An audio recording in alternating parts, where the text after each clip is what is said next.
প্লাবন পরিস্থিতির খবর আমাদের সহকর্মীরা সংগ্রহ করছেন, তাদের মাধ্যমে আপনাদেরকে জানিয়ে দেবার চেষ্টা করব। শেরপুর আর রংপুরে যাচ্ছি, দুজন সহকর্মী অপেক্ষা করছেন।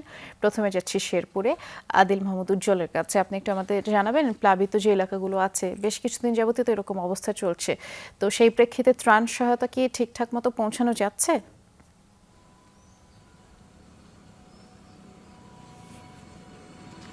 হ্যাঁ বৃষ্টি, আপনি জানেন গত কয়েকদিনে টানা বর্ষণ এবং উজান থেকে নেমে আসা পাহাড়ি ঢলে শেরপুরে ঝিনাইগাতি এবং নালিতাবাড়ির প্রায় 25টি গ্রাম কিন্তু প্লাবিত হয়েছে।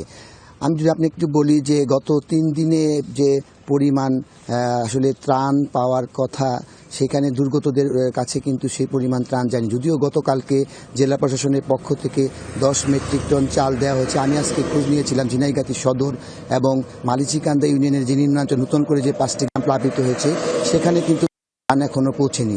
আর ক্ষয়ক্ষতিটা যদি বলি, আপনি জানেন যে বেশ কিছু কূপ ভেসে গেছে এবং যে সবজি ক্ষেতগুলো এখনো কিন্তু পানির নিচে তলিয়ে আছে। বিশেষ আরেকটু বিষয় আমি আপনাকে বলতে চাই যে আসলে এখানে যে মহারশী নদীর যে বাঁধটি, প্রায় 10টি জায়গায় কিন্তু বাঁধগুলো ভেঙে গেছে। পানি উন্নয়ন বোর্ডের পক্ষ থেকে কিন্তু এখন পর্যন্ত বাঁধ সংস্কারের কোনো উদ্যোগ নেওয়া হয়নি। তবে উপজেলা আশ্বস্ত করেছেন, বলেছেন বন্যার পানি সাথে তারা উদ্যোগ নেবেন। একটি বিষয় বলে আসার কথা হচ্ছে, আজকে বিকেল থেকে কিন্তু পানি অনেকটাই কমতে শুরু করেছে। বৃষ্টি, এটি একটি আশা জায়গা নিয়ে খবর, সব খবরের মাঝে উজ্জ্বল, ধন্যবাদ বিস্তারিত জানানোর জন্য। এবারে একটু যাচ্ছি আমরা রংপুরে, কারণ সেখানেও তিস্তার পানি বৃদ্ধি পাচ্ছে, সেই খোঁজ খবর রাখছেন সহকর্মী মাজহারুল মান্নান। আপনি শুনছিলেন নিশ্চয়ই মাজহার, শেরপুরে পানি নামতে শুরু করছে, কিন্তু আপনাদের এদিকে তো পানি বাড়ছে। তিস্তা পাড়ের কি অবস্থা সেটা একটু জানাবেন, এবং গোটা বিষয় নিয়ে পানি উন্নয়ন বোর্ড কিছু বলেছে কিনা?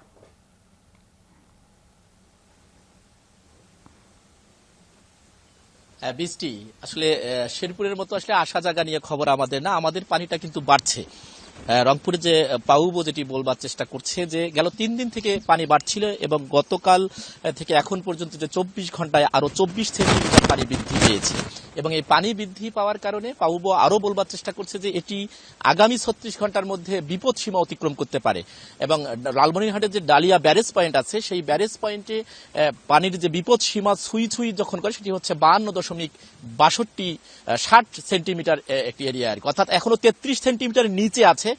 তার মধ্যে কিন্তু আপনি দেখছেন যে তিস্তার বিস্তীর্ণ চরাঞ্চল এবং নিম্নাঞ্চলের কি দৃশ্য। আমি যে জায়গাটিতে আছি, রংপুরের গঙ্গাচড়ার যে পূর্ব ইসলি নামে একটি জায়গা, এখানকার বাড়িঘর অনেকগুলো তলিয়ে গেছে এবং যে ফসল আছে, ফসল মোটামুটি বাদাম সহ এবং অন্যান্য যে ফসলগুলো ছিল, সেই ফসলগুলো তলিয়ে গেছে। রাস্তাঘাট যা আছে সব কিন্তু পানিতে তলিয়ে গেছে এবং তারা আশঙ্কিত এইটি যদি তিস্তার পানি যদি বিপদসীমা ছুঁই ছুঁই করে অথবা বিপদসীমা বিপদসীমা অতিক্রম করে, তাহলে কিন্তু তারা প্রতি বছরই অনেক বড় ঝক্কি ঝামেলার মুখে পড়ে, দুর্দশার মুখে পড়ে। এখানকার আমি মানুষজনের সাথে কথা বলেছিলাম কিছুক্ষণ আগে, এই 2-3 বার মানুষের সাথে কথা বলছিলাম। তারা কিন্তু বলছে যে এটা যেন তাদের একটা নিয়তি, কিন্তু কেউই কিন্তু এখানে এখন পর্যন্ত খোঁজ খবর রাখে না যে আসলে তারা কিভাবে থাকে বা আছেন, এরকম কিন্তু খোঁজ খবর রাখে না। আচ্ছা মা, আপনি এই যে পানি কখন থেকে বাড়া শুরু করছে? কালকে শুক্রবার নয় দে শনিবারে মেলা পানি হয়ে গেল, 12-7 পানি পারান জানা। আর কি অবস্থা, এখানকার খুব কষ্ট মধ্যে আমি আছি। কথা শুনছিলেন বৃষ্টি, যে তারা আসলে বিবর্ণ কষ্টের মধ্যে থাকে। এই সব মানুষের কিন্তু তাদের আরেকটি চাওয়া আছে, যে তারা কিন্তু কোনো রিলিফ চান না। তারা চান যে তিস্তার যদি ডান তীরে একটি বাঁধ হয়, স্থায়ী একটি বাঁধের বন্দোবস্ত হয়, তাহলে কিন্তু তারা এই জায়গাগুলো থেকে রক্ষা পাবেন, তাদের কৃষি এবং জীবন জীবিকা বাঁচবে। বেশ দুঃখ দুর্দশার মধ্যেই আছেন তারা, দেখছিলাম আপনার মাধ্যমে। ধন্যবাদ মাজহার।